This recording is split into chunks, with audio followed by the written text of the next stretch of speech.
अगं घरात साडी का नेसली आहेस? अहो नाही, ते आईच म्हणाली की नव्या नवरीने जरा 9 दिवस साड्या नेसायच्या असतात आणि मी साडीमध्ये पण कम्फर्टेबल आहे, तुम्ही नका टेन्शन घेऊ. तुला खरं सांगते सुषमा, म्हणजे एवढं चांगलं सासर मिळालंय ना मला मला ना इथे जास्त कामही नसतं अगं, सगळं ना सासूबाईच करतात. हो हो. अहो उठा, कामाला नाही जायचंय का?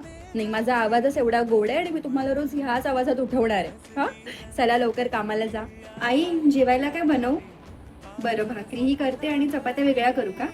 चालेल चालेल. नाही आई, मी आता झोपायला जाते कारण की सकाळी सुद्धा लवकर उठायचं आहे ना. हो. अगं आज साडी नाही नेसलीस? झाले मग 9 दिवस, आता काय आयुष्यभर साड्याच नेसत राहू? स्वतः चड्डीवर फिरता ना, मग दुसऱ्यांना पण मोकळं ढाकायला लागतं. मुडदा अजून झोपलाय हो. उठा ना, सूर्य डोक्यावर आला, कामाला नाही जायचं का? हा, कोणता मधुर आवाज, हाच आवाज आहे माझा. जेवण काय बनवायचंय? काय एवढं सगळं? रात्रीचा भात उरलाय, त्याला फोडणी देते. बाई तुला सांगते सुषमा, सगळं कर पण लग्न नको करू. हा, हे लोक दिसतात तसे नाही, एवढं मला काम करायला सांगतात ना, जशी यांच्या बापाची नोकर आहे मी. हा, कर्म फुटले माझ्याने लग्न केलं बाई. बाई मी जाते आता झोपायला आणि मला ना उठवायचं नाही लवकर, मी एकदम आरामात उठणार आहे.